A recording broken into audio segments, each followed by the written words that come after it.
pangestumu. Biasane aku metu sik lagi kowe. Kowe nek wektune dawa, Truk. Iki wektune mung kari cendhek gek lakone isih dawa. Lebokke kulkas men mengkeret.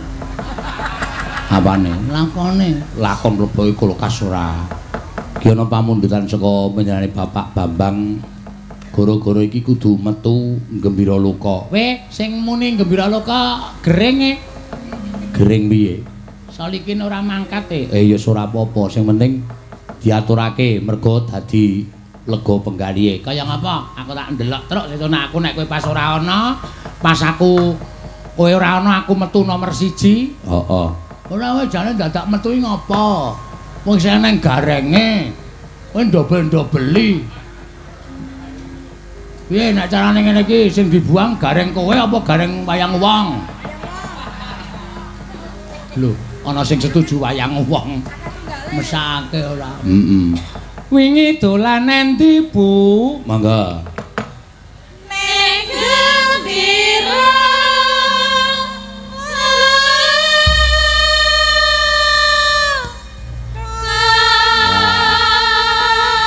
Dina minggu tane Kajae ana ontane ana munyo-munyo ana sesane wan apa-apa ana pengen ron ana bandulane ana pengen jajan cekake ragu jiwa cilik muda-mudi Suwo. ngasih tilas bocah pisan dina minggu ayane Gembira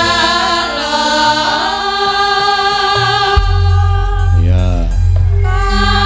identitas Ngayogyakarta nek sowan ning rawuh ning Ngayogya nek urung rawuh ning Gembira Loka urung krasa tekan Yoja, urung dahar gudeg durung krasa tekan Yoja. Identitas Jakarta Utara nek urung sowan ning Ancol. Ancol. Heeh, Ancol. Kuwi urung tekan Jakarta Utara. Wah, kabeh duwe identitas dhewe-dhewe ya, Gong. Heeh. Ketok sowan ning Jakarta Utara nek mangan apa, Gong? Mangan saanane. Mangan saanane dengkulmu mlocot. Lah kenapa kene iki aku radang e? Kene iki ketoprak sak panggunge wis dipangan kok. Ketoprak sak panggunge dipangan ora. Wingi dolan endi Mas nang Gembira Loka? Monggo. Kula nyuwun swantenipun ibu-ibu rumiyin. Rada sesek ya monggo. Wingi dolan endi Mas nang Gembira Loka? Dina minggu tone gajahe ana, ontane ana, munyo-munyo ana. Ngono. Lan sak piturute penabuh meneng kabeh. Nek ana kancane omong tulung jejere kuwi tapukno. 1 2 3 ya. wingi dolan endi Mas ning Gembira Loka Ya. dina minggu tone kajae ana Terus? ontane ana Lanjut. munyo-munyo ana sasan kewan apa-apa ana Iya. pengen praon ana Iya. bandulane ana Oke. pengen jajan cekake ragu jiwa cah cilik muda-mudi lan sing tilas bocah pisan dina minggu ayo ning Gembira Loka. Siap. Wah, sinden 8 kompak kabeh. Seragame ya dasare lurik. Ha iya. Penabuh, Truk, penabuh. Sing seragame kaya Sinomani. Heeh. Coba kaya ngapa? Kok rumahsaku ora ana sing kebeneran nek tuku seragam ya, Truk? Ora ana. Mesti dicacat. Ya 1 rasa. Wingi dolane iki rada sesek. Sing lanang luwih semangat. 1 2 3 ya. Wingi dolane ibu ning Gembira Loka dina minggu tone Gajahe ana ontane ana unjuk-unjuk ana sasat kewan apa-apa ana pengen praon ana bandulane ana pengen jajan cekake ragu jiwa cah cilik muda-mudi lan sing tilas bocah pisan dina minggu ayo ning Gembira Loka. sing diselang-seling Truk. Ya, sapa wae. Aku kok kanggo anggere kowe iki gayeng ki rasane meri aku. Ya tak selang-selingke. Nek tanganku munggah swara wedok, tanganku medhun swara lanang. Perpindahane ora usah dadak tak abani manut obahing tanganku. Pamane nek aku ngene iki swara wedok, tiba-tiba aku ngene iki pindah swara lanang dengan sendirinya, tidak dengan teman-teman. Coba 1, 2, 3 ya. Wingi dolan ning Dimas ning Gembira Loka, dina Minggu tone.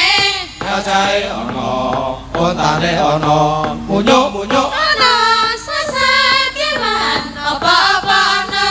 pengen praon ana, bandulane ana. Pengen jajan cekake ragu jiwa, cilik muda-mudi. Sing tilas bocah pisan dina Minggu. Ayo ning Gembira Loka. Oh. Coba di anu to dicedhake meneh, le motong dicedhake meneh kira-kira kompak ora? Kompak. Aja kuwatir to. Ngece kowe. Ha kanca-kanca iki ning ngebis latihane Mbira Loka kok. Kowe tenan aku sih. Anggere sepi kae terus tanganku munggah terus dolan nanti mah. Tanganku medhun dangkem Mbira Loka. Ngono wis kesel terus ana sing muni. Madang. Ramadang. Semaut. Terus madang. Coba 1, 2, 3 ya. Wingi dolan ning Dimas, Ning Gembira Loka, dina Minggu tone. gajahe Ana, ontane ana, munyuk-munyuk ana. sasat kewan, Apa-apa ana. pengen praon Ana, bandulane, ana.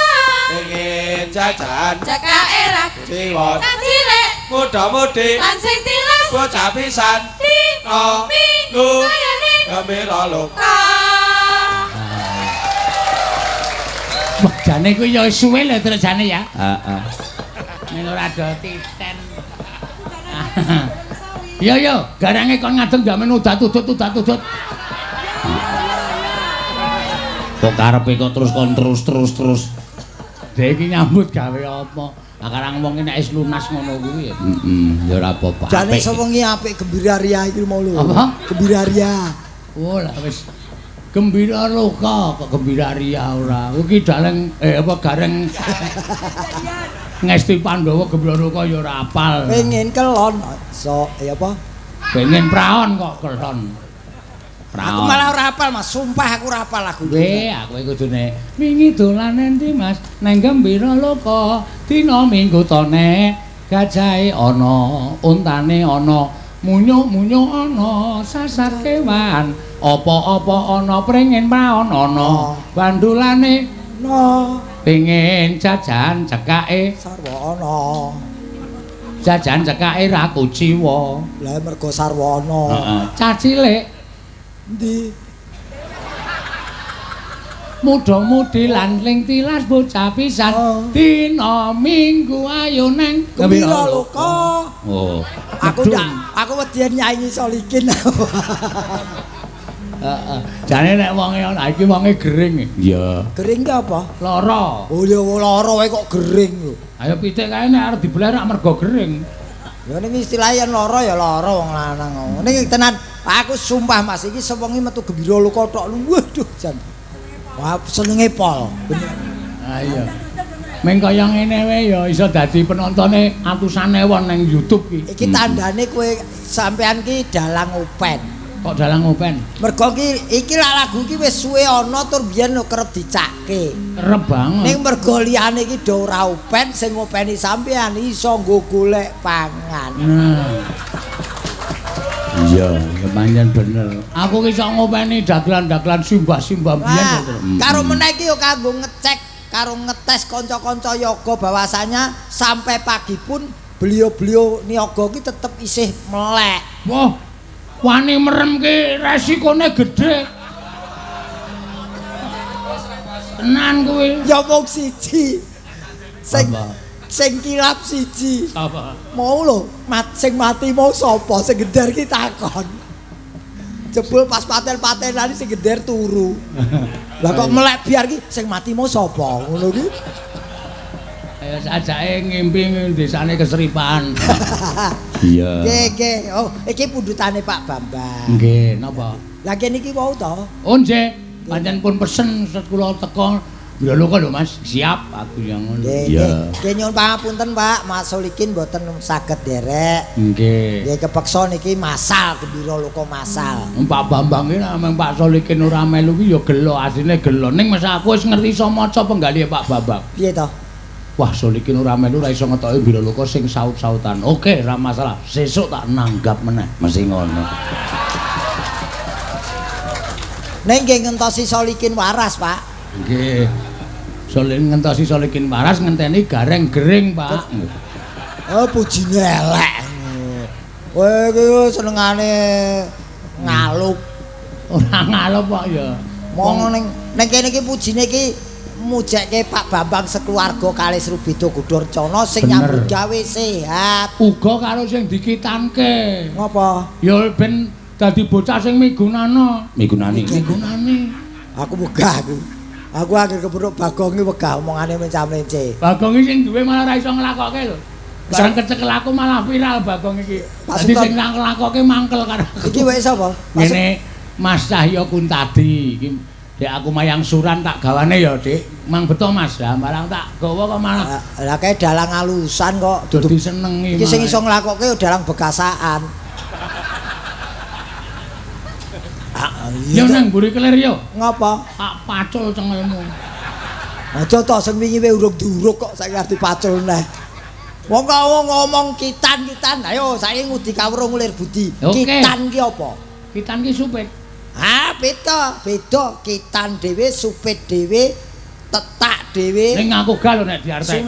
Lho ya ana artine. Kowe terus muni ki. Ki Sena Nugroho. Kitan terus ki. Kuwi saka tembung loh iki masuk logika. Apa yang saya katakan itu memang betul-betul ada. Aku ora iso kon ngarang kaya kowe. Oke, ora masalah. Tak jajal kepinter aku. Kitan apa? Kepinter aku kok kepinteranmu ki piye? Tembungmu ki lho. Tak jajal kepinteranku ki lak wekmu. Oh iya, Dik. Heeh. Kepinteranmu, kitan ki apa? Ah. Ki itu kita lelaki harus melakukan. Iya. Tanpa itu terasa ada kotoran yang menempel di badan kita. Tan. Ayo tan ki tanpa. Kowe jane gatekke apa ora to no? Kita itu harus ada tantane urung tanpa melakukan itu terasa ada kotoran yang menempel di badan kita. Oke.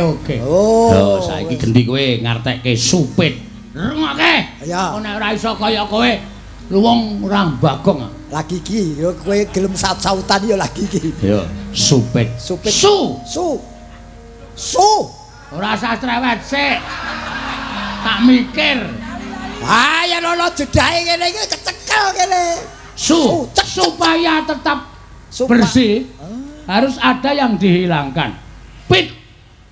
Segipit. Sedikit kok. Digawe segipit ra apa-apa memper situ. Segipit daging yang harus dihilangkan tanpa merasakan sakit. Supit kok ana tan iki lho. Supitan. Kuwi wis ana akhiran. Yen asline kata dasare supit. Supitan kok. Oh, ora, supit ayo supit tok. Aku nek supit mau.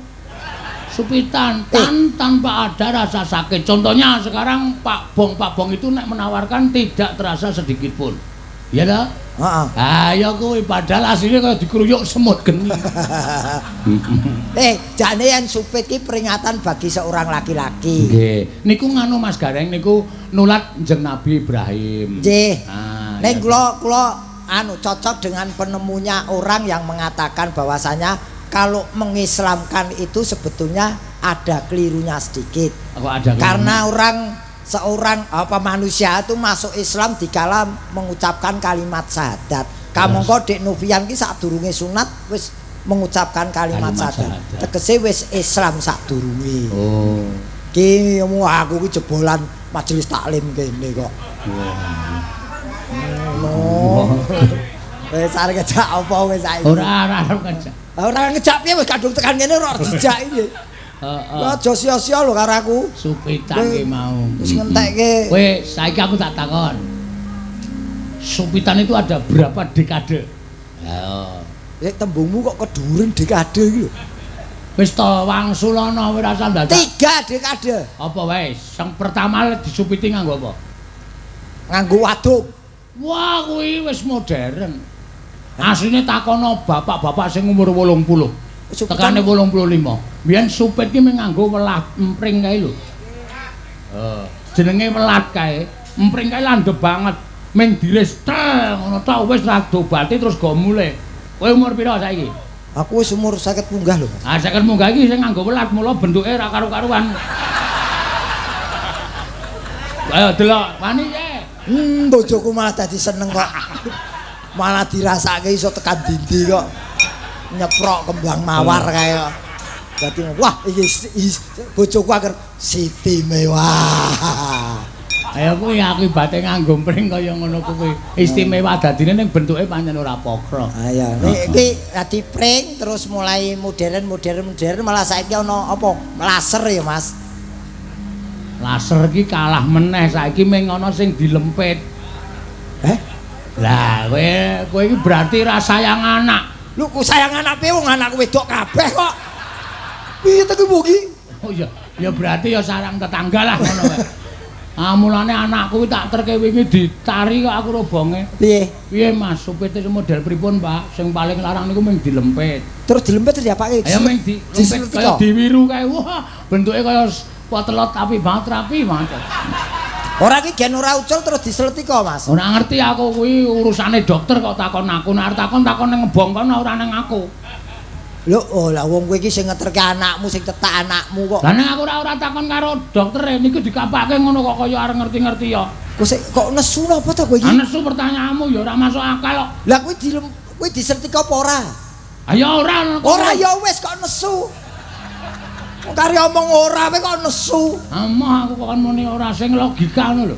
Pertanyaane sing logika nek takon aku takon laire Gatotkaca ki dek kapan ngono malah aku ngerti. Aku dalang kok takoni supit. Ayo kapan laire Gatotkaca? Aku ora ngerti lali wong dhek ora ngabari bojom mbokne mlebu bidan ngendi aku ya ora ngerti kok.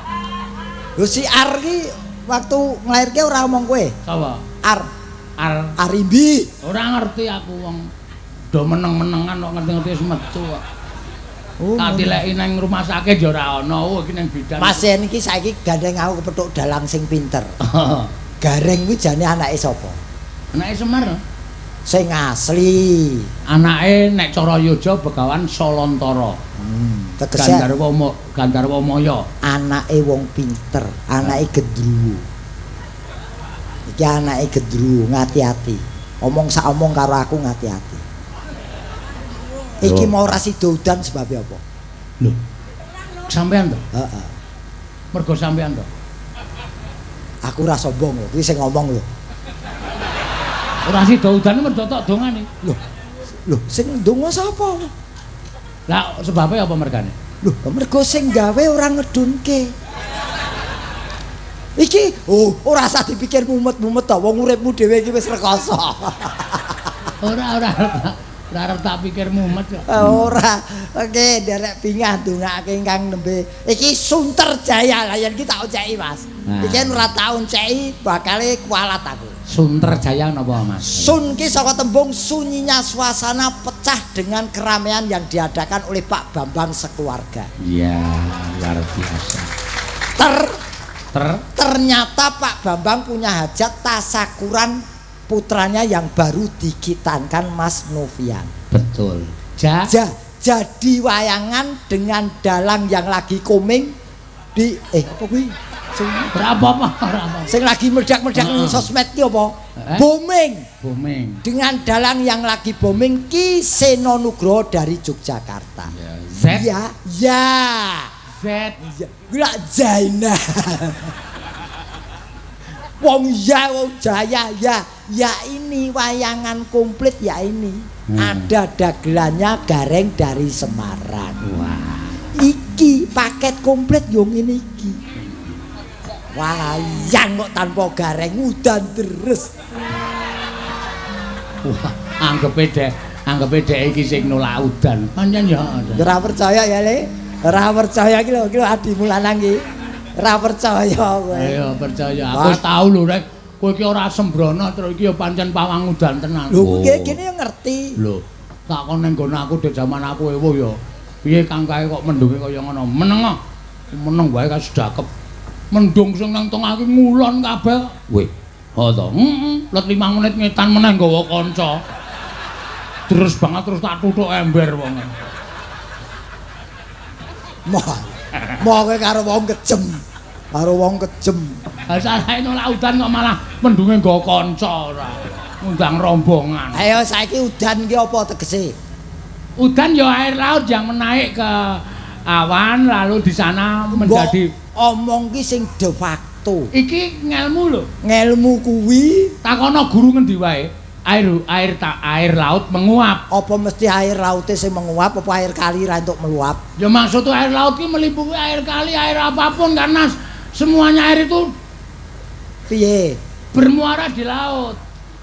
Terus piye sing Menguap menjadi awan. awan? Awan kok kena dingin menjadi bintik-bintik kecil yang ada di sini. Ora kuwi keringet buntet apa udan? Kok bintik-bintik kecil lho? Aku udan apa? Udan ki umume banyu. Ge diinteni ning ya ditolak. Akeh masalah, sithik ya masalah. Ning kabeh kudu ditampa kuwi paringane Gusti. Weh. Nek hujan. Hujan, ora Ayo. udan. Iki bahasa Indonesia, hujan. Ha, ayo. Ha. Ayo. Kosek to. Ayo. Hanya ada kalau ada mendung. Apa tenan? Ayo. Apa? Dian tenan, C. Wah gojok iki.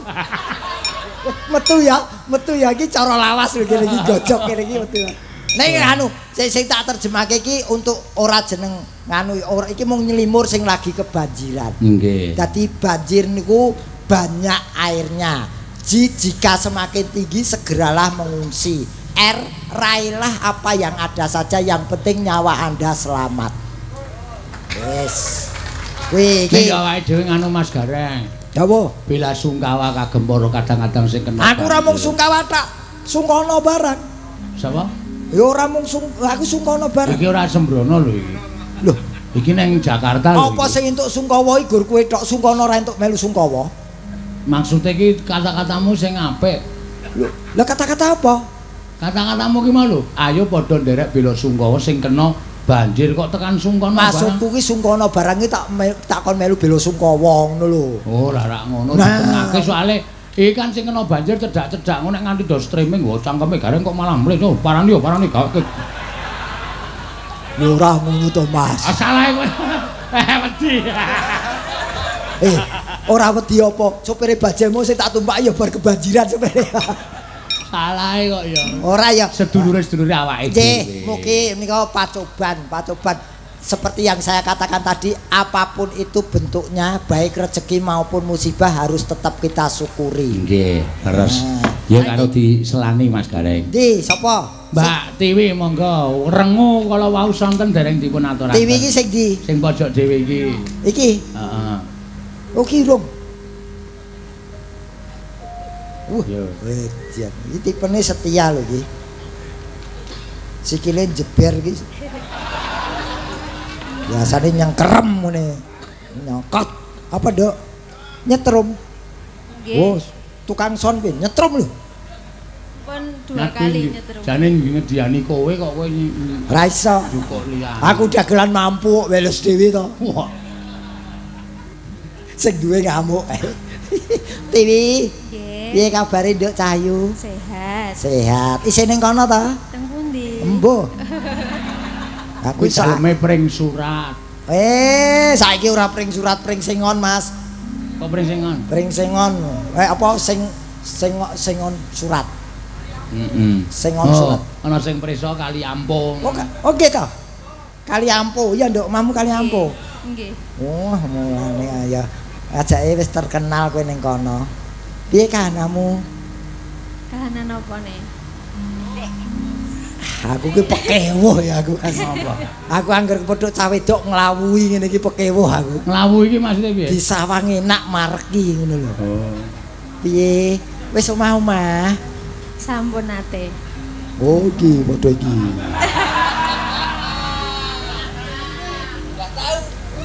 Mas, Piye? sindenmu kok abkiran kabeh. Ket mau kok wis tau kabeh. Ayo wong jujur ya malah apik kok ya. Tujune imanku wis kuat. Heeh. Nyawang kok ngene ora kenggo. Iman kuat, iman mobat mabit. Wis takon bobok.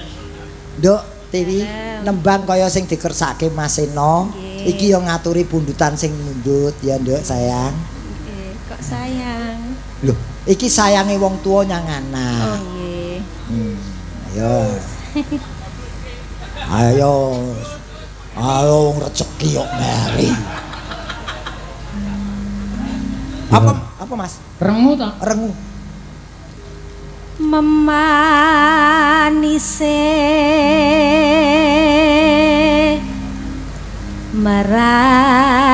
merati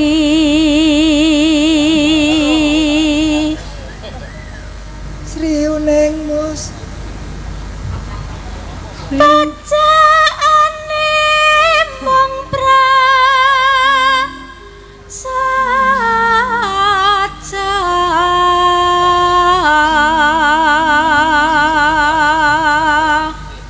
saja kaya ngene kok wis tau di bojo. lah pripun Lagi entis kok. Entas ta. Oh, kowe rondo anyaran to? Mulane plastike urung dibuka. tasih segel Ya diterima-terimake lelakon ki wajibe guru dilakoni. Nggih. Upama kowe karo aku ya mung lelakon kudu dilakoni ngono. Gelem wae nek arep anak-anak terwelu. Kelinci. Ana kandas luas Aja grogi jejer aku kok grogi. Santai wae. oh nggih Iki petingane Jenengan ngerti sindan iki? spesial Lalen. Hah? Lalen petingane. Kok andani ya ya Aku ngerti. isih mikir kok ya sak. Ayo santai wis di kono wis dilangi. mboten pun ilang kok Oh wani. nggih Ya ndang diseni aku. mah Takono Pak Naib, Ngapa? ragat pegatan ki pira? Arep ngapa kowe? Ayo mung takon tok kok. Tak SMS ke saiki. Aja wis turu bocahe. Kok ket mau prak-prak bojoku ae. diwangsuli nggih Wangsuli. nggih kandas luas wira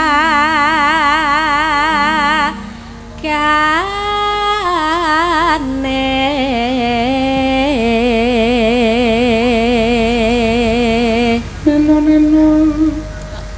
rina wengi mung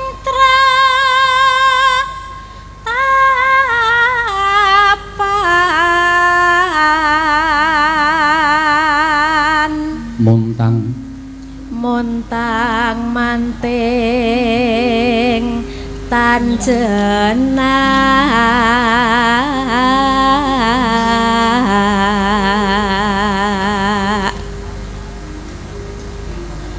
Hello.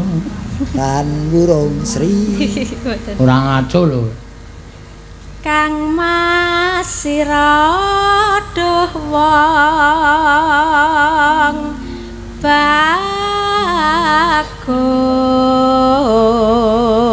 bagus gampang temen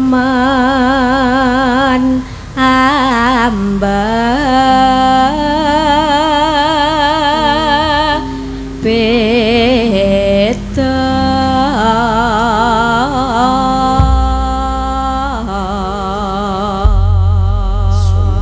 Ya, mangga. Ya. sajake katon rengu antara puniku dene sampun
bebasan saupama kayang ngenteni umambenging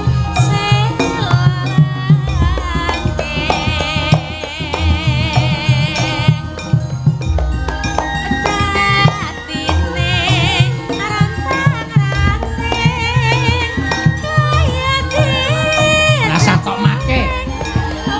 wekasan kontrang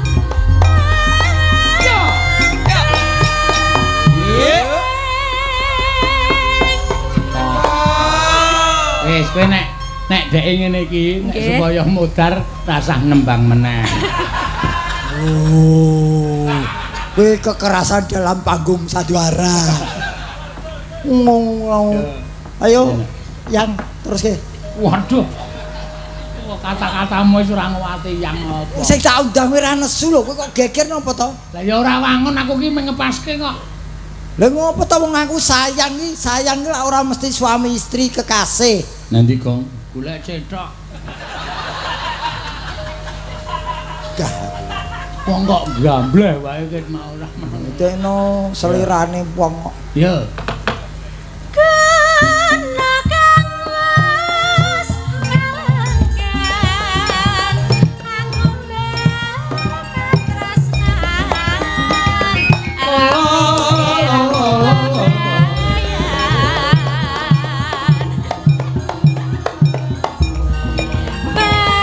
Balenjor aku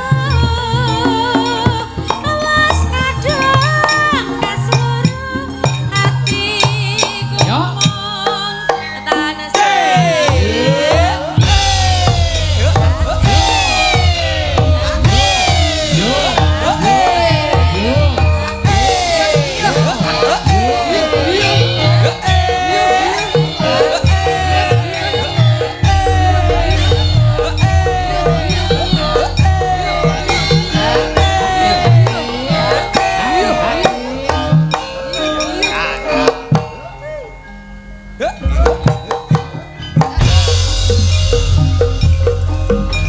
Ya.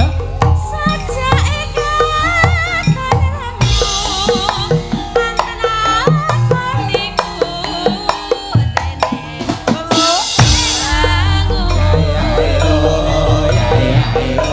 nanti kakak ngaten ana sampai pinten ana pancen sampun mangka prasetyanku akan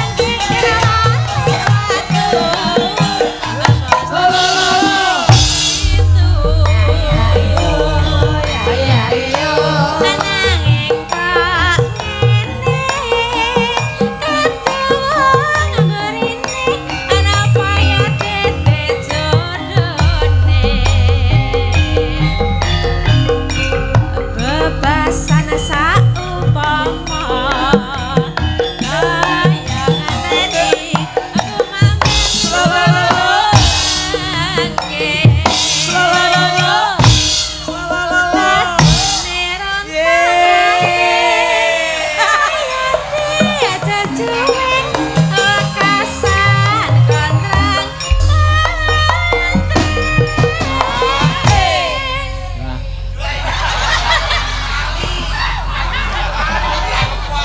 Aku sak perkara diye iki terus buyah aku.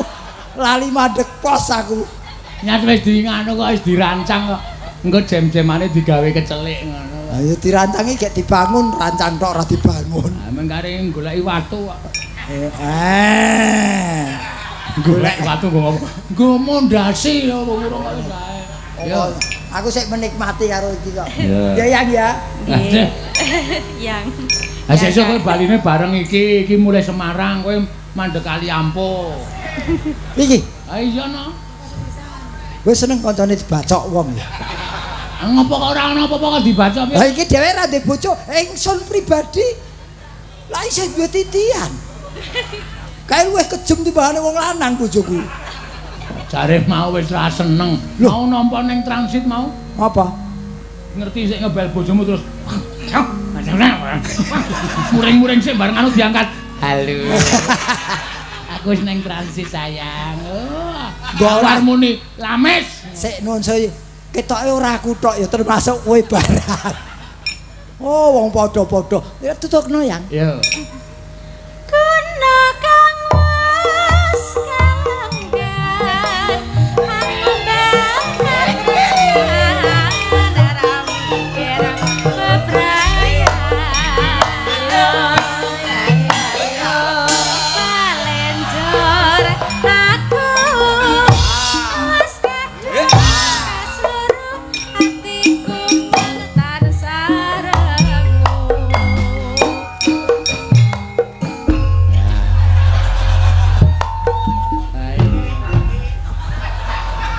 Matur suwun. Jare sing ngendang wis kompak sing beduk sing ra kompak. Wah, masih. Wah, tok saweran. Wah. Wah, pewe. Ora. Wis nek gowo wae. Mangke tinggi pijet. Oh, Pak. Oh, pakai wah. Oh, dadi ra enak. Aku kuwi wong jane iki mau gojek lho jane. Lha nek ora penak jaluk wi, jaluk. Nggih mriki. Aku yo sik doyan kopi kok. Pun nggih. Ajar tak keke Jolodoro iki kok. Jolodoro. Iki buri-buri. Ora Jolodoro, Jolodong. Rumbuk gesek. Titip. Monggo ilang. Aku alung kelangan kanca timbangan kelangan dit. Kat ketok ya sadis ya Mas ya. Nah kuwi pokoke sadis ngungkuli Mbah Guna. Ya. No, wis klumpuke Mas. Ngenteni tunggale. Ya. Piye nang tembang kangen mau ya di keparang disuwun. Ya. Ayo sapa, Gong? Ayo Mbak Endah Wasito. Oh, Endah apa Wasito? Kuwi jenenge Endah daharane Warsito. Wasito ora kersa dahar kaya ngono. Ora kersa. Ora kersa. Lah Bu Warsito ki jenenge bojone ya nduk. Ampun sembarangan teng mriki enten sik asmane Warsito lho. Oh, sapa Radian? Sampeyan Radian. Operasi sesuk. Tak koyo. Operasi ngapa? Katane Operasi koyo apa? ngene ayune kok ora gelem iki piye. Nduk, jenengmu Nggih. sapa Endah sapa? Endah Wasita. Saka ngendi? Saking Sleman, Yogyakarta, Indonesia. Oh, Nggih. karo omahe Rebues kedine. Rabi. Kidule. Ya rabies. Kula kidule. Kidule. Nggih. Wis dibojo. Dereng. Ora iman-iman mbok ngurke iki. Lah kok eman-eman pripun to? Lah, Kula wong tesih umurmu- enem kok. Umurmu pira? Rahasia. Pengen reti apa? Tak Pengen. uji KTP ku. Iya. Ning sesuk marane omahku lho. Hah? Marane omahku. Aku rumah saku kok anak buahmu iki do budel kabeh, Mas. Maksudnya piye? Don nyucui aku mboko sithik supaya aku kuwi tergoda oleh mereka. Itu justru cobaan bagi kamu. Lho aku wegayan gur dicoba nggonen. Ora, iki serius. Itu cobaan bagi Mas Gareng yang sudah bertitel haji iki kegoda apa ora? Betul. Tujune kok aku koyo ngene iki. Itu cobaan kamu. Aku kok mbok godho pol-pole ya mung ngelekidu. Jane ya wis kegodha ta ya, Om? Ora sih. Ora kok. Ora. Wis aku trimo bojoku kae tok. Oh. Wis. Yakin. Ayo yo tak yakin-yakinke. Ora pengen sik enom apa piye? Oh, ini nasaitoni Aku ki rojin. ya iso nek ming mijeti ngene-ngene ki iso. Piye to njaluk kerokan ngene-ngene ki Yen yo gur iso. mijeti apa kowe iso Kuwi nek ngalah? kowe kurang mantep dipijeti, didak-idak ndak? Ida ayo. Kene jajal. Kosek. Dak. Loh, Pak Sen omongan ida ngono kok. Kene jajal to. Tidak, Piye? aku yang tidak tak wedok ilang susukku. Mergo dilangkahi wong wedok ki pantang aku. Kowe gur mijeti. Lah ning nganggo ning nggon tita susuke. Kowe yen gur mijeti apa ngalahke Maiso Jenar kuwi? Pijetane ke Maiso Jenar iki pijetane enak kuwi. Oh ya cetok kalah jajal apa piye? Hah? Jajal apa piye? Aku gayen gur jajal tok. Lah piye to? Ayo kok jajal-jajal ora kena ya, Nduk. Nggih. Kowe dudu barang jajalan. Nggih. Luwih becik ketokno kabisan. Ya. Pun Tembang kangen dibawani. Ah, ayo. Niki wau dereng wonten nganu nggih kagem Dek Novian. Heeh. Putrana Swantara dereng. Lho, malah arep nembang putra. Oh iya iki mau ana pamundutan putra. Nggih. Ya wis ra apa-apa Putra Nusantara. Malah aku seneng nggih. Heeh. Seneng nggih. Nggih, selamat kagem Dek Novian nggih, selamat menikmati bentuk baru. Kula edan iki. Lah. Betul toh? Heeh. Betul toh Mas Gareng? Apa yang wis tetak terus bentuke baru. Loh iya, jare mau dilempit. Lah ngono kuwi mulih mula-mulanira. Malah mencep saiki kok. Warna-warna wae. Mangga. Anakku sing bagus dewi. Entran-entrane tadi anakku. Mbok. Ngopo? Ngopo le? Ya kene.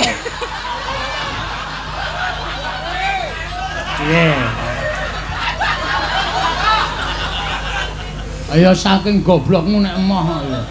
Lho lah, apa ya ning di depan umum lho. Iki depan kalayak lho. Mbok njaluk mik aku. Ora sudi. Lho, kono ya duwe, kono iso dadi mbok. Duwe kono gur potenso tok kok isine kok. Puteran radio tok kok. Wah, Neno. wah, boyo saiki. Besok pintar sekolahe.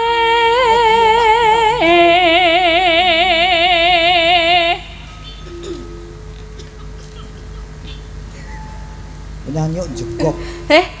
Watuk. Watuk iya srindik watuk kok banter men jegok kuwi. Iki wis rindhik wis ra nganggo mic lho. Oh iya. Heeh. Ciri khas sidan saiki kok untune dibendrat kabeh to. Ora diblendrat. Apa? Dibronjong. Maksamu pondasi opo dibrojong. Terus Yen wis bisa nyambut gawe kudu mlaku samestine.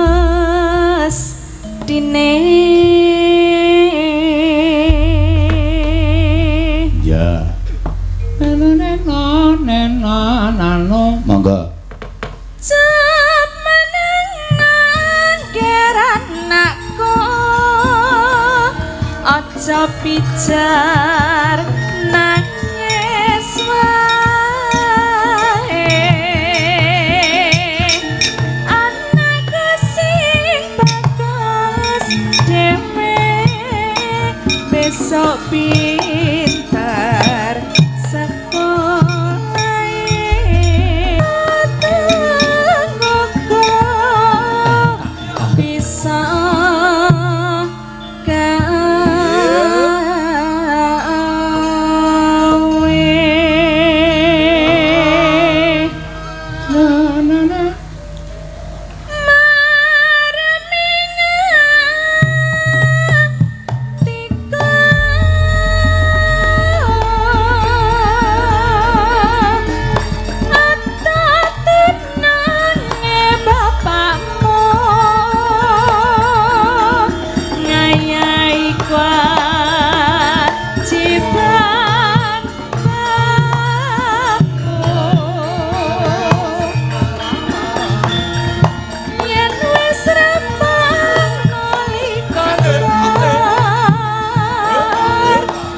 Swantara atil mamar.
Yen didhawuhi iki kudu nggugu letole sayangku.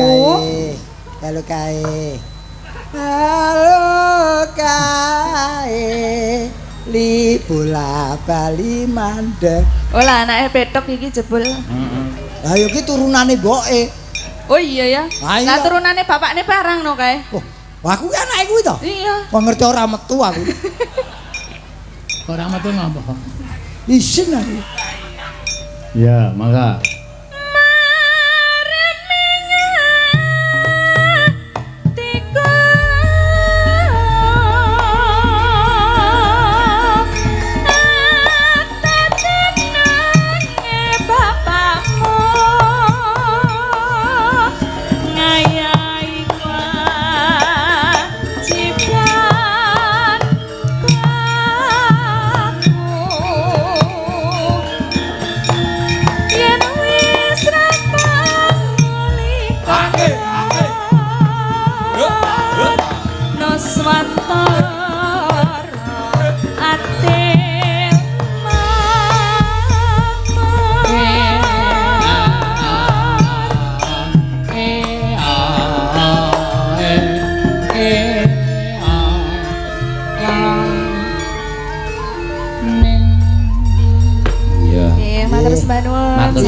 Mugi damel remenipun ingkang ngersakaken putra Nusantara. Leras ngudang karo sing dicupitake. Ngudang anak kuwi penting. Dan jangan takut mempunyai cita-cita setinggi langit. Betul. Kalau dilambari dengan usaha dan doa pasti akan tercapai. Ya. Ngoten. Ayo Mbak Elisa ro Mbak Tatin. Maju. Dinggo tutupan ya, Tru. Ya, wis jam 3 kok ndak. Lakone ora kecekel. Aja mung mangan terus, ayo. Nuwun pangapunten sing urung iso diaturake. Ya, ngono ya, Gong. Heeh, wektu terbatas. Iki wektune wis wah. Sing lho wae aja ya-yaan kok do rebutan aku iki ngopo? Ya do rebutan mateni gareng. Ya, tembang kangen. Mangga. Nun. Oh.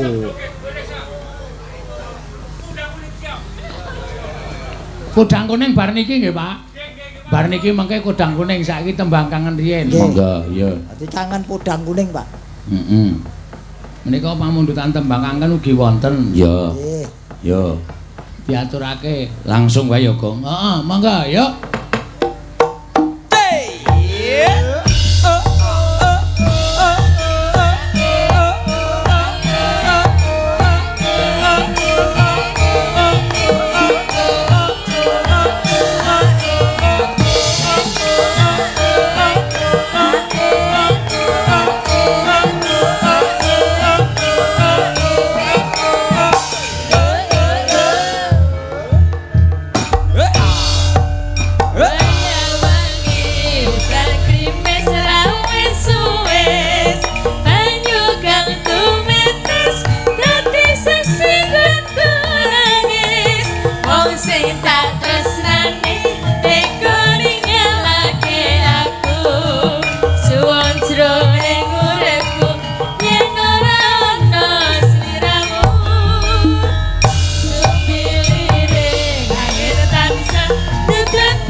lemu-lemu kok kalah karo cah kuru. Heeh. Lah ya aku yo kalah ora? Hah? Iki mau kalah ora? Aku kalahe karo kae kok kaya jaran teji Lah iya kuwi. mulai aku yo kalah. Aku anger musuh karo tukang las ki. Kok tukang las? Apa? Aku kacamata kuwi. Kok tukang las Iki cilik sing atas iki. Dadine aku kalah. Kalah. Iya. Ya pancen Iya. selagane dhewe. Matur nuwun lho, Mas. Matur nuwun nggih Pak nggih. Malih wonten malih boten. Iku apa lho? Wong nyawer kok njaluk. Ora jane kuwi sindan apa preman to? Wis kaya ngono kuwi kahanane. Ya ora apa-apa. Ya Tra yo. Yo. Yo Reng yo. Ayo cekak-ceken matur nuwun Mas Gareng. Nggih, sami-sami Mas. Janing yaning talaka kati langit ing om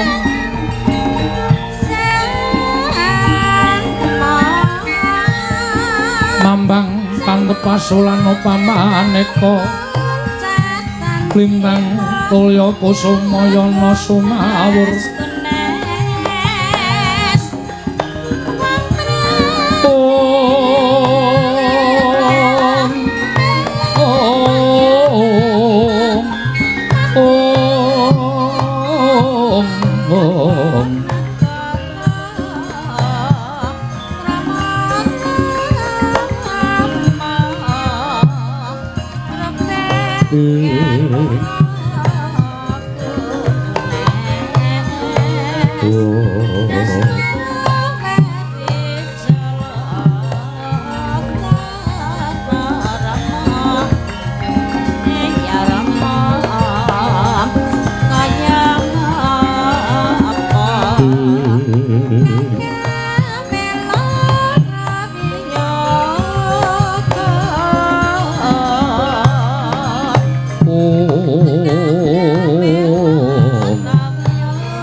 gelar pandaan muncar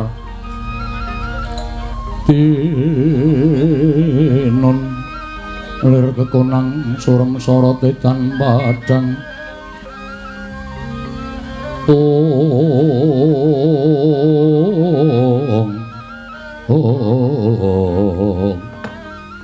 Kakang Naradu Kakang Resi Kanika Putra menapidi wonten timbalan jumbuh kaliyan menapa ing sampun kula aturaken bilih kalenggan manika ingkang rayipun Manikmaya nedya anyerap rampatan lumampahing perang ageng Baratayuda ingkang kelampah ngancik 18 dinten sakmangke. Inggih malah kula sampun nyaketaken sowanipun penyarian supados anyerap jangka ingkang badhe lumampah wonten ing Baratayuda sarta senopati ngedah perang tanding madyaning perang suci Baratayuda. Menika langkung prayogi. Tumunten ngawiwitan di samangke kula aturi paring dawuh dhateng ingkang putra pun penyarian. Penyarian kula wonten timbalan pukulun. Mara samapta ing gati sawiga ing diri kula nedya njlentrehake kodrat ingkang wis mboya bisa binuset. Ya kuwi ingkang winastan Baratayuda jaya binangun. Mara kawiwitan penyarian nun ngestaken dawuh. Menapa sampun paduka dawuhaken tartemtu badhe kula serat wonten telenging Jitapsara menika iwang pikulun penyarian iya. Ing ngangka sepisan nalika tumapak ing perang gedhe Bratayuda Senopati Ngastina ing majoning pabaratan tanuril kejaba mung pandhita ing Talkanda Mahatmursi Wara Bisma wondene para Pandhawa ngajokake putra Wirata katelune kodrating jagat putra Wirata Seta Utara lan Wratsangka kudu kapuping rana Madyalaga bali marang asal mula-mulanira wondene Begawan Bisma ingkang sayektine mboya bisa mati kelamun ora saka karepe pribadi tetep kinudrat kudu tekaning pati mungsuh Senopati Pandhawa ing ngaran Wara Sri Kandi. Kula nistakaken dawuh pundhine ingkang angka 2. Nalika semana Kurawa ngedali Senopati Tanana Leka Jawa mung nalindra ing Mandura Prabu Baladewa. Pundhine ingkang kudu mungsuh lawan Nata Mandura Tanana Leka Jawa mung putra ya kuwi ing Jodipati satru ing jangkar bumi kang aran Antarja penyarikan miyat langeneng kalangguan aklar mandan moncar tinon lir gagonang surem sorot etan padang kasur lan bajaring purnaming gegono dasari mangsa katiga kocap kacarita nalika semanten Ginata ing Darawati ngalampah tapa nendra ning bali Makambang sejati kang pranyata sukma ngambara mapan ning alamantara sowan wonten ing kayiwangan amemba lanceng pethak midhangetaken sabdaning Hyang Pikulun Jatimurti nalika semanten kagiat Sang Narayana dupi mulat Sang Hyang Jagat Girinata manabda bilih ingkang raka ing Mandura Prabu Baladewa minangka Senopati ing Kurawa mengsah Raden Antarja sigra tumiyup kang lanceng seta nyampluk punang wangsi temah ambleber ambusak seratang sang nata ing Mandura Prabu Baladewa ical wujuding lanceng seta wenteh nenggih sang sukma wicara kagiat kadra wekasan nenggih Sang Hyang Manikmaya wau leng-leng ing driya mangungkung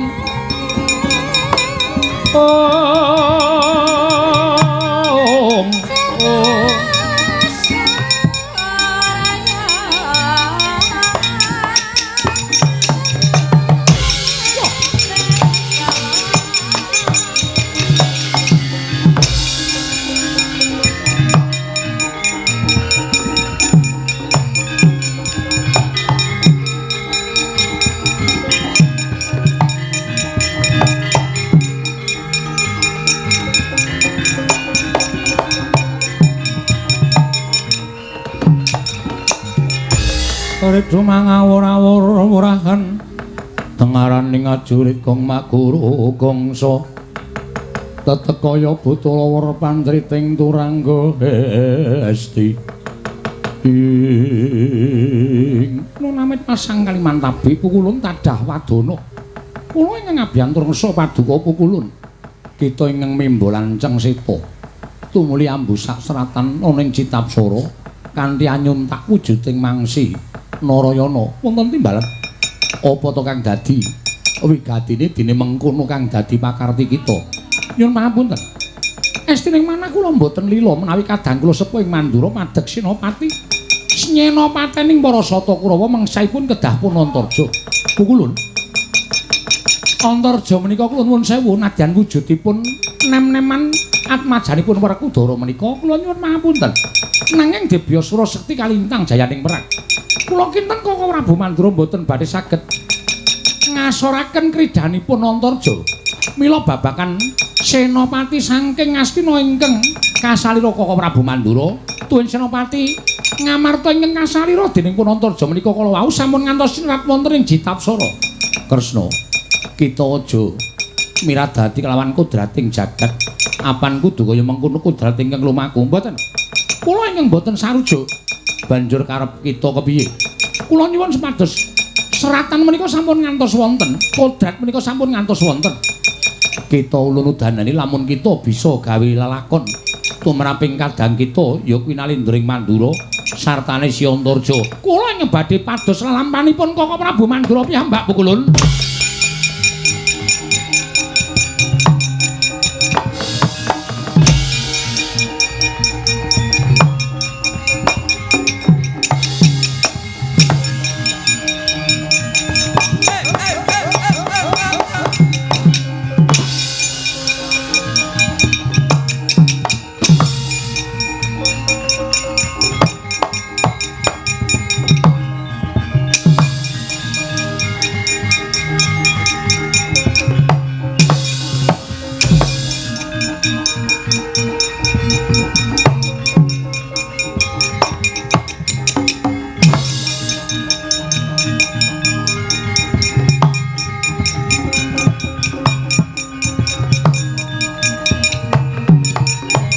Sring Astina Maha Prabu Duryudana alon mangandika Duarining sun Werkudara den kaparenggene Koko Prabu. Wonten dawuh Yai.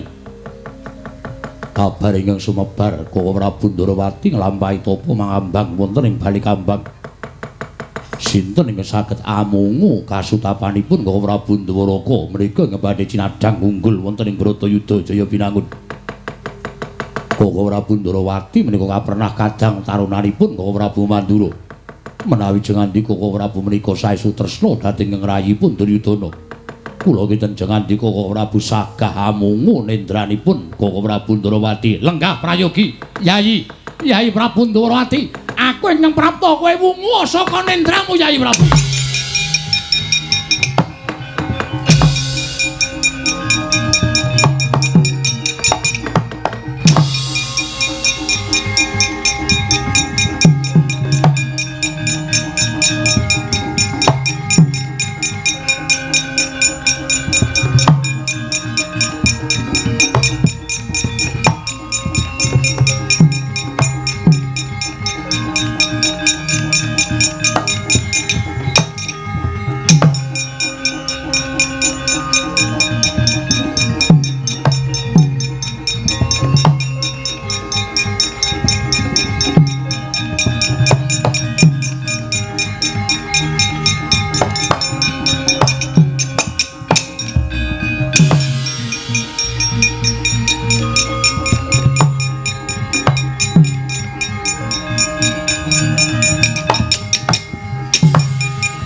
Koko Prabu mugi andados ing kamuningan ingkang rayi ngamarta ingkang abiyantara.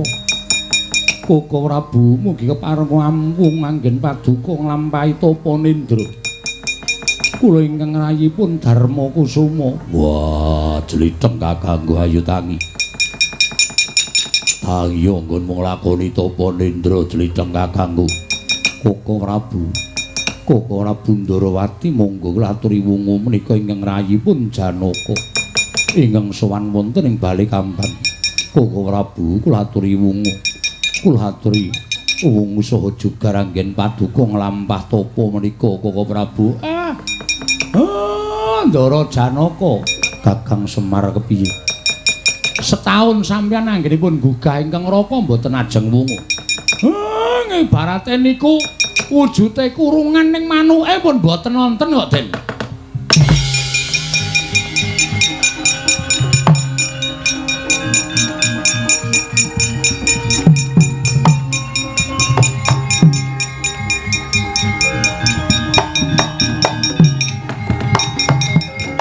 Sigra yayah nyendal tali wangsul Sang Arjuna. Ngraga sukma dedel ngawiyat ngambah alamantara.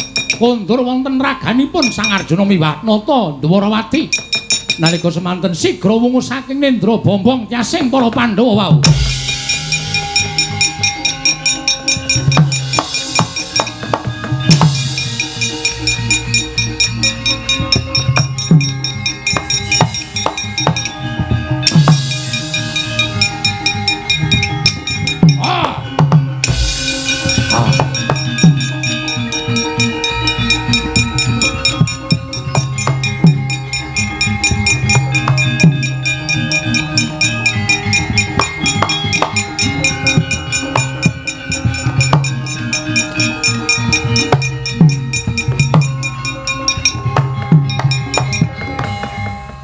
Yayi, kula nyuwun mangapunten kula ingkang sampun wungu saking anggene kula lampah tapa. Koko Prabu ngaturaken panuwun ingkang tanpa pepindhan. Yayi Arjuna wonten maring adhawu. Siadi ingkang sumusul kelawan pun Kakang saka ing alamantara. Inggih Koko Prabu, arepe jlitheng kakangku apa? Werkudara. Nggih. niti priksa ingkang bakal lakon. Tegese piye?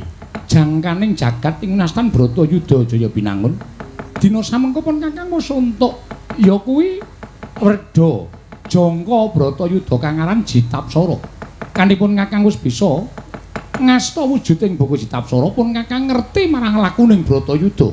Wah, syukur yen to pancen kaya mengkono. Aku melu seneng Kresna kakangku. Pun Kakang ingkang bakal tansah angampingi marang para Pandhawa jer Pandhawa ingkang bisa njugarake kasutamanipun Kakang saka alaku tapa nindra mau. Wah, Kresna kakangku iya. Yayi Prabu Ndarawati.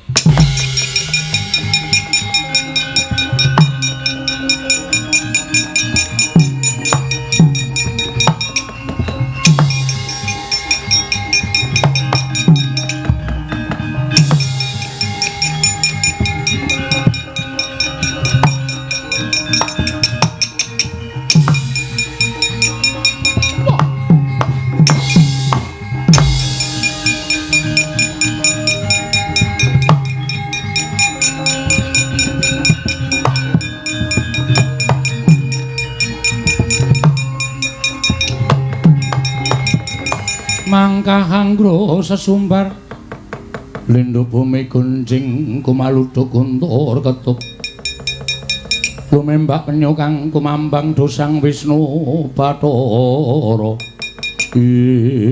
Kresna kula wonten maring adhawuh. Lah kok Siadi wis suwungu saka nggone nglakoni tapa nindra? Iki kasinggihan mekaten Koko Prabu. Kula sampun maripun anggenipun lampah nindra wonten ing bali Makambang. Monggo pun Kakang diutus dening Kyai Prabu Duryudana supaya mungu lawan kasutapaning Kyai Prabu Ndarawati. Lah kok dadi Siadi wis mungu saka nggone nglakoni tapa iki mau sing bisa njugarake kasutapaning Kyai Kresna sapa? Inggih kadang-kadang kula para Pandhawa ora wah dalah karepe dhewe.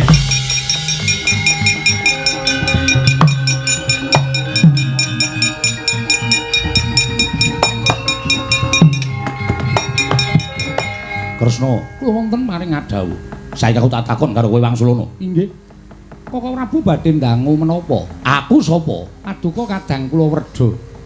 Kadang kula Werda ing wajib kula sembah-sembah menika Koko Prabu Mandura. Lah, yen kowe ngakoni yen Kakang kuwi kadang Werda. Mesine Siadi manut lan mulung Kakang. Mangke rumiyin manut perkawis menapa? Aku dadi dutange Prabu Duryudana supaya mungu kasutapan Kyai Kresna nggone mapan tapa ning bali Makambang. Sabab kabar sing mebar sapa ingkang bisa mungu kasutapaning Kyai Prabu Ndarawati bakal unggul jroning Bratayuda. Mula Yayi, aja ngantipun Kakang kuwi wirang ning ngarepe Kyai Prabu Duryudana. Ayo tak kanthi manjing ana negara Ngastina. Ndombane lawan para Kurawa nggone bakal napaki perang gedhe Bratayuda. Kula nyuwun pangapunten. Syaratipun nak namung mungu dhateng anggen kula nglakoni tapa, monggo ingkang saged njugaraken kasutapan kula menika Pandhawa. Kula mboten badhe wola-wali, tetep badhe ndombane dhateng kadang-kadang kula para Pandhawa. Gosek to. Pandhawa karo Baladewa kuwi abot endi? Gumantung. Lho, gumantung piye? Kula nyuwun pangapunten. Kula menika nalindra mboten kenging wola-wali. Kadiwi Kresna tumameng drancang mboten kenging lumebek menawi kedah ndombani Pandhawa turta dasaripun Pandhawa ingkang saged mungu dhateng kasutapan kula inggih kula mboten badhe wola-wali. Najan paduka kadang kula sepuh, najan paduka menika sembahan kula ning nuwun mapunten tegesipun panjenengan sampun boten saged mungku kasutapanipun Nata Ndarawati.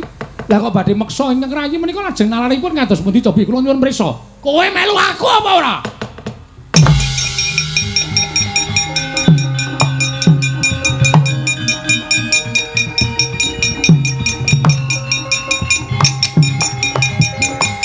Wis saiki ngene, ora sakekan gunung tanpa guna. Najan akeh-akeh nggonku matur marang kersan Kyai Prabu Ndarawati wadene Siadi kuwi pinter nggone wangsulan. Pinter nggone wangsulan wekasan bola-bali aku mesti kalah rembugan karo Kyai Kresna. Kowe gelem tak boyong apa ora? Kowe gelem tak boyong ning Astina apa ora? Yen ora gelem tak boyong ning Astina, aku mentolo karo kowe Kresna. Aduh. Arjuna, Janaka.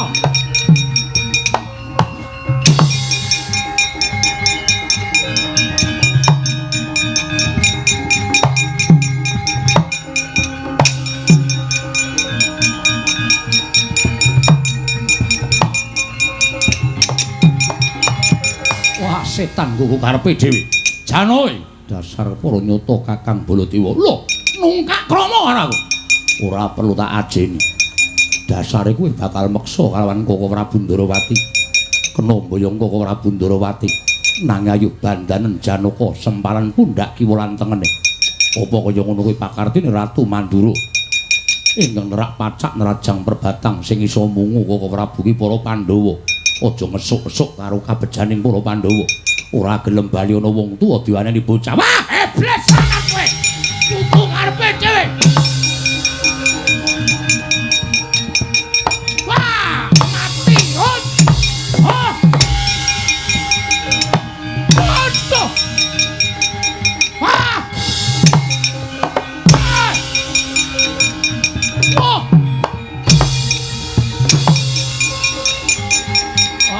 Iblis sangat.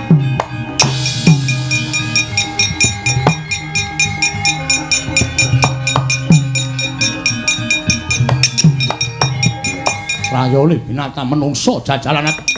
Wah, Janaka sok ngewahi-wahake. Mani karo pun Kakang. Kowe wani karo Nata Mantura Prabu Baladewa. Kepeksane aku tegel karo kowe celorong nenggala ora jeblok Cacamaja tuntas Nata Mantura, Pak. Wah!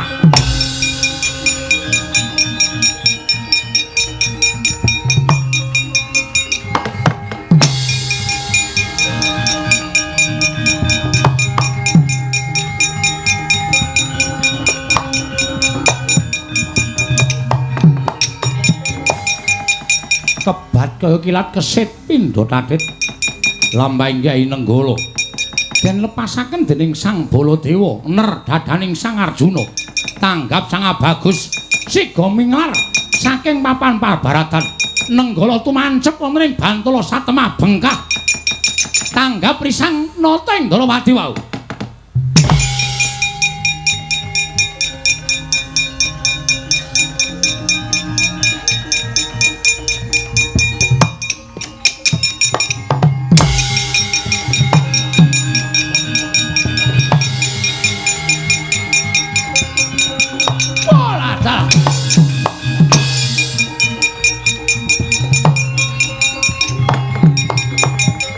Endo kowe keparat upama ora ndem mesti tekane pati kowe.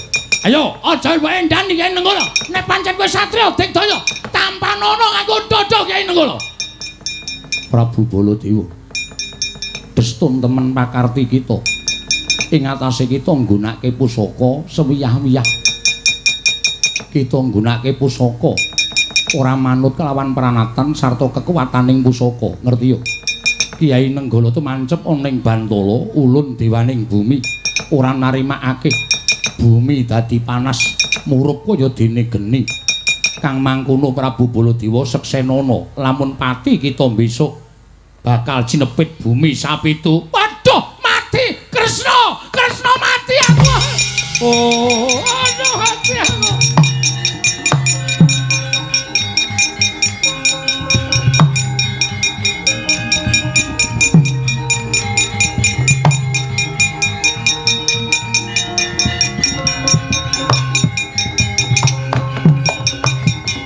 Waduh, Kresna mati aku, Kresna. Koko Prabu jele-jele wonten menapa? Kresna aku tulungono. Yayi, kowe mesti ora mentala kalipun Kakang aku tulungono, Kresna aku tulungono. Inggih wonten menapa? Aku nglepaske Kyai Nenggala. Pengajap nyirnake karo adikku Janaka ngriwani karo pun Kakang. Ning Janaka minglar, Janaka endo. Nenggala iki temancep eneng bumi. Lah ana swara saka dewaning bumi sing ngandhakake patiku bakal kecepet bumi sapitu. Kresna, lelakonku iki piye, Kresna? Oh.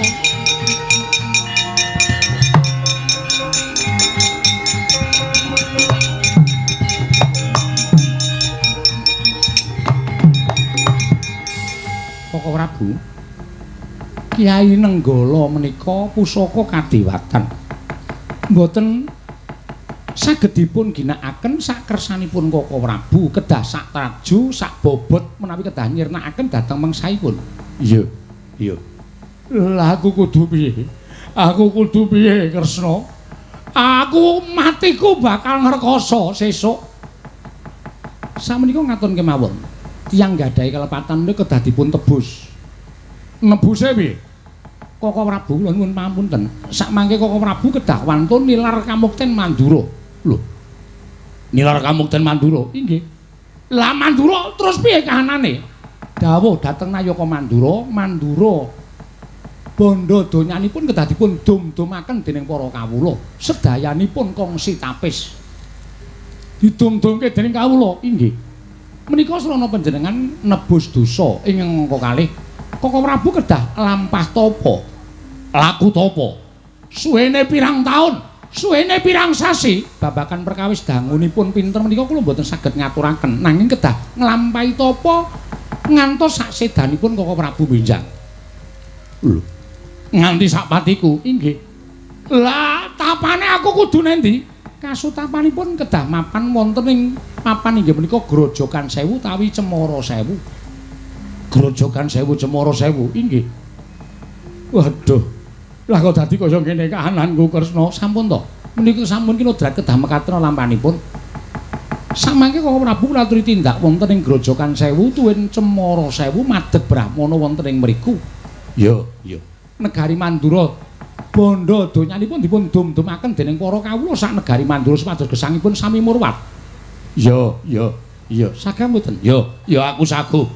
Menawi Koko Prabu mboten saged nglampahi sedanipun badhe kajepit bumi sapitu. Nanging menawi saged nglampahi tegesipun sampun lebur dosa. Kula kinten mangke badhe wonten margi kamuksan ingkang sae tumrap paduka Kanjeng Koko Prabu. Ya, ya wis tak mangkat. Tak mangkat tak lakonane Kresna, tak lakonane.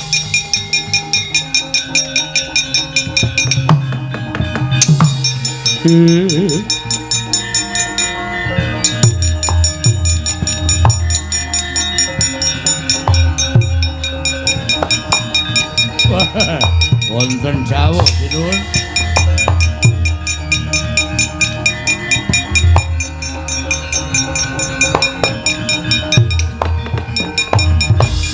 Pragota wonten dawuh.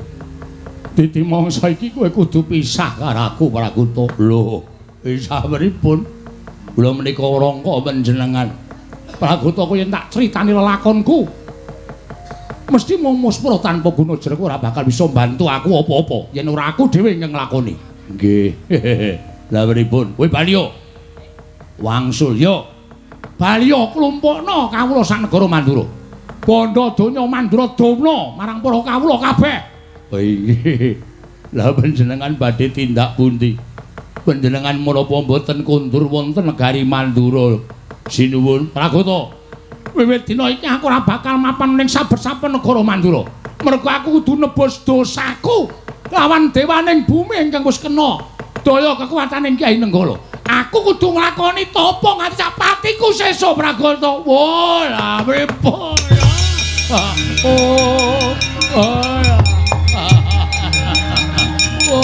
Sinuwun.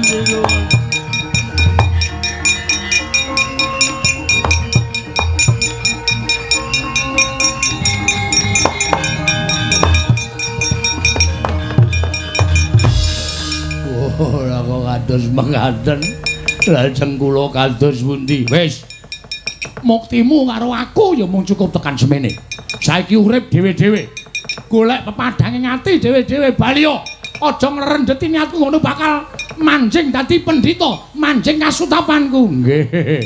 Aja nenjing sisa. Kabeh bondo Mandura domna dening para kawula sanegara Mandura. Nggih, nyuwun pamit. Namun dherekaken sugeng tindak paduka. Mugi-mugi sami-sami pikantuk pepadhang. Wis Baliya Pragata ngesaken dawuh.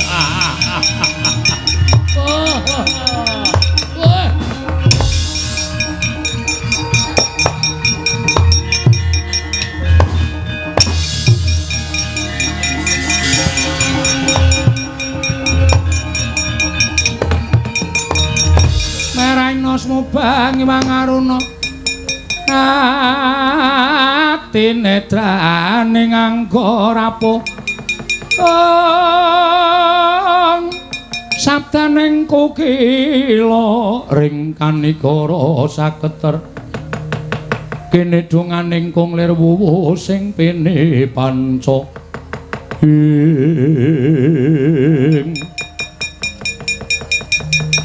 saking wanci dina gumanti sasi, sasi gumanti taun. Nalika semanten wis lumampah perang ageng Bratayuda Jaya binangun.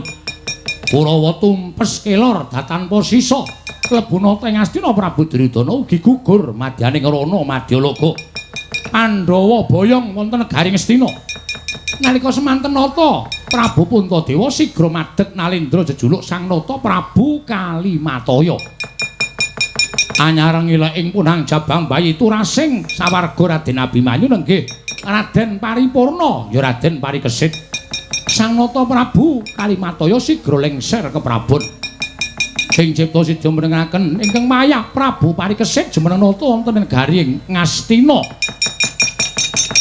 Nalika semanten sawetawis nggih lenggah dampar kedadak datenging parang muka saking Dreng Traju Trisna turas Prabu Setija ingkang jejuluk Prabu Wesiaji ngraman wonten negaring Ngastina geger walik watu negaring Ngastina kocap ing mapan wonten ing pertapan Cemara Sewu.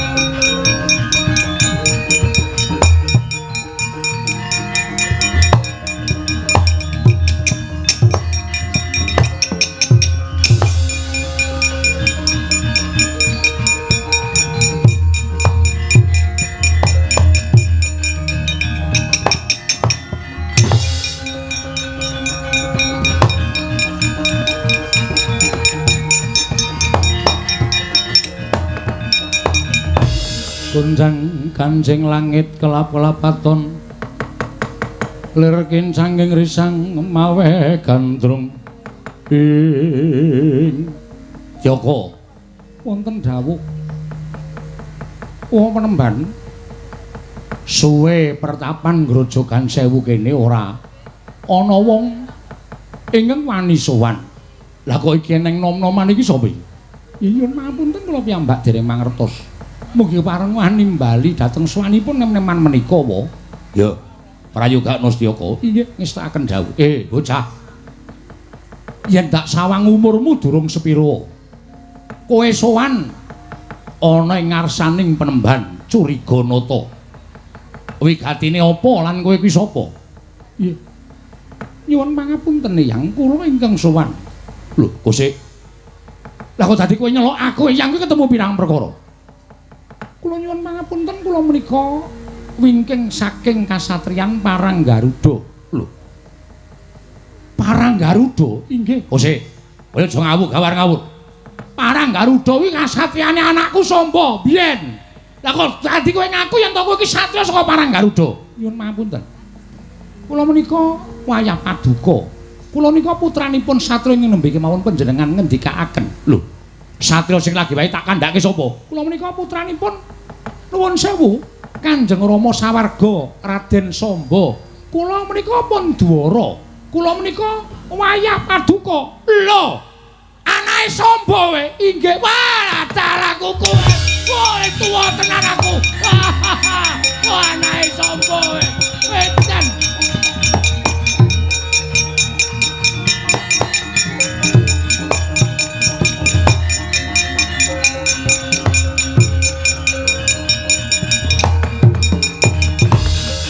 Wah, ketemu putuku dhewe.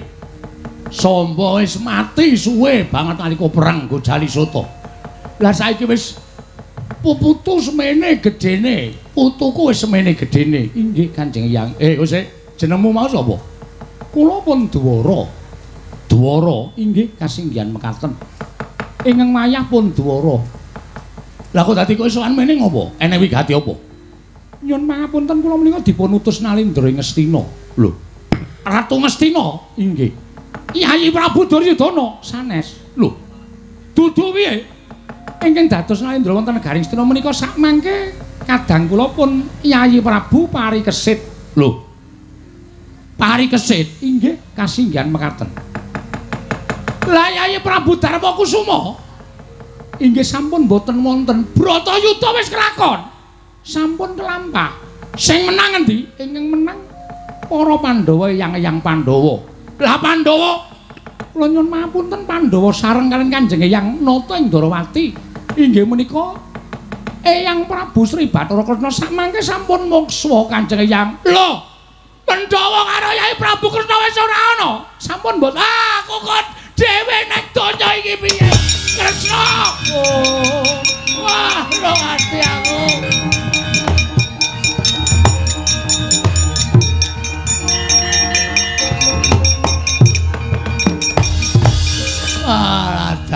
Wah, kok jebul aku ora weruh donya. Pirang-pirang puluh taun suwene. Inggih, mekaten Kanjeng Eyang. Ya wis ora apa-apa mbok menawa pinesti aku kudu duwe umur dawa tinimbang dulur-dulurku kabeh. Terus niatmu piye, Dara? Dipun utus dening Kyai Prabu Parikesit ngastina ketekan Parangmuka Nalindra ing Traju Trisna Prabu Wesiaji ingkang ngamuk punggung Suratamtaha Nirbaya Nirwikara. Miturut ngendikanipun Kyai Prabu Parikesit kedah nyuwun pambiyantunipun paduka Kanjeng Eyang Curiganata ing Grojogan Sewu. Mila babagan perkawis menika monggo laturi paring dawuh. Kanjeng Eyang kula aturi rawuh wonten ing negaring Ngastina mangrurah satru murka Prabu Wesiaji. Ya, bali sik ana perkara sing arep rembug karo si sapa iki jenenge Setyaka iki. Inggih ngestakaken dawuh Kanjeng.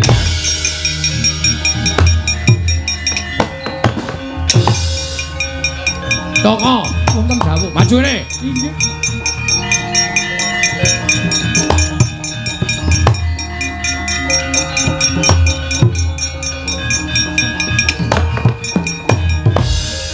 Kowe arep ngapusi karo aku ping pira? Kowe arep ngapusi karo aku ping pira? Bola-bali kowe tak takoni, Bratayuda wis dadi apa durung? Kowe muni durung. Nganti aku weruh batang gajah, batang jaran, sempalan kreta, keli ana ing Bengawan Gangga. Kowe ngandhake yen dhuwur kono keterak banjir. Akeh satu kewan kang padha tekaning pati. Akeh omah-omahe para wong karang pradesan sing padha rompal kaprapal. Ning tinemune kabeh mau pancen jebul sisa-sisaning perang Bratayuda. Pancen kabeh mau sisa-sisaning perang Bratayuda. Kowe ngapusi karo makmu gedhe, kowe ngapusi karo wong tuamu, kowe iblis, kowe Setyaka.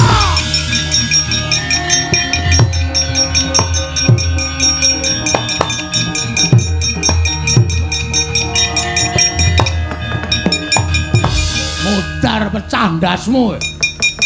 Bayi kowe ngapusi karo wong gerang keparat. Wah, Kresna.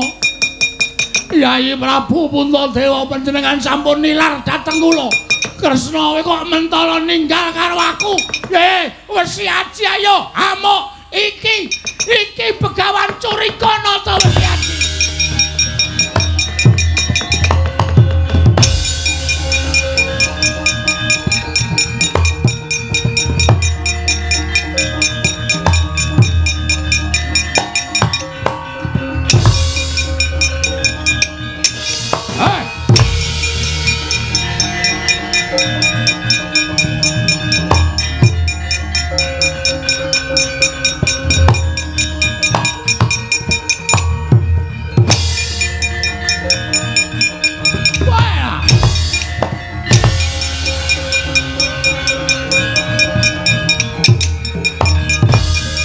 Sapa iki? Pendhita tuwek keklek, rambuté werna loro, jenggote werna loro. Napase melar mingkus, maju ning pabaratan. Lekno mripanmu ganten agapamu. Tilas nata mandura, aku Prabu Baladewa, pandhita ing Cemara Sewu ya ing Grojogan Sewu. Aku Resi Curiganata. Kowe Wesiaji kowe? Kowe Wesiaji? Yo, dasar Kemaranyata, turasing setija. Iya, dasar Kemaranyata. Aku karo eyangmu gething, karo anake gething, karo putune aku ya gething. Wah! Ayo kakek. Atau sastra cinta. Atau sastra cintamu. Watak nasi dhewe ya ora ngerti budaya. Kurang gaman bedat yo. Ayo kurang polo. Kroyokan dengan musuh. Curiganata lakon mati dene aku kowe. Iya.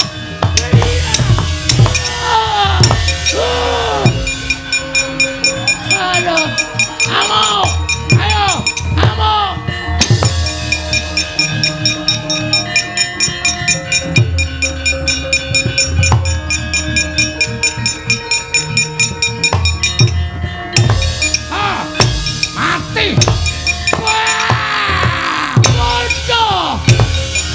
amuk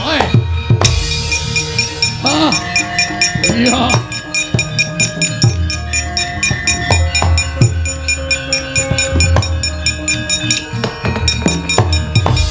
mangkahang gro sesumbar lindhu bumi kuncing kumaluduk guntur ketup strayoli binatang menungso rata tangan panur maning jalanan rusuh tandangmu rusuh ha aduh aku kaya iso radekno mbiyen to bengoe kok rasane kaya wis mengkis-mengkis gugu karepe dhek kowe nyokot curigana lho kowe nyokot tilas ratu Mandura Prabu Baladewa wah cocok nenggala telakmu ora mutar aja tundang Baladewa nenggal aku nanti mau mati teneng aku mati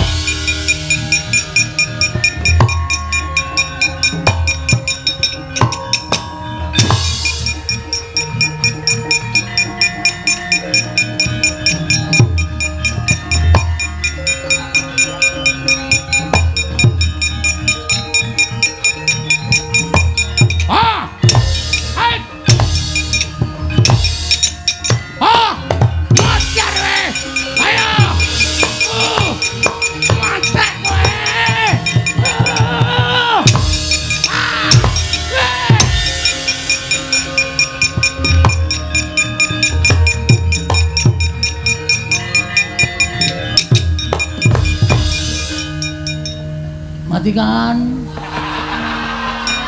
mati we padake waduh untukku jiglo mati we musuh Baladewa ora bakal njaluk banyu legane ngatiku parat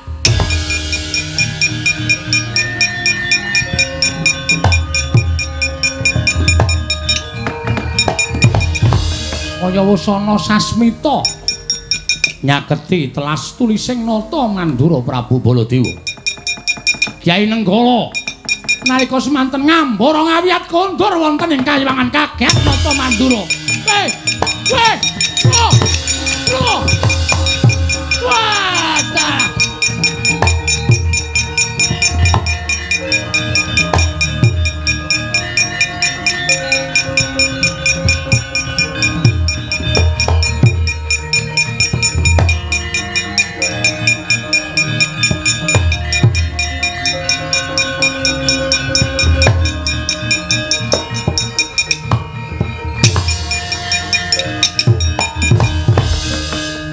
tanggap Sang Jatimurti nalika semanten wis mireng penangise Sang Curiganata wetine laringkeng rayi tuwin sanggya para Pandhawa sigra dawuh kalan Sang Hyang Bathara Baya nyipta mendhong kang ngendanu tumiyong dadi peteng dedeg bersawah deres nalika semanten rambatan Sang Baladewa kepengin nuwal saka toya Jawa nyiram dhateng sayanipun nata ing Mandura Prabu Baladewa oh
saya dangu saha cawus gawayaning Sang Baladewa ya Sang Curiganata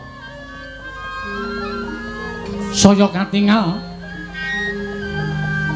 alum saliraning Sang Baladewa keparenging jawata kaya wis telas tulising tilas nata Mandura miwah pandhita ing Cemara Sewu ya ing Grojogan Sewu. Kaya wis purna kewajibane nggih nyoga mlaroning jagat. Nalika semanten sigra tanggap Sang Jatimurti anuding kelawan Sang Sukma Wicara nenggih Sukmaning Nata Ndrawati. Sigra methuk ingkang raka kondur wonten ing kasedan jati. Oh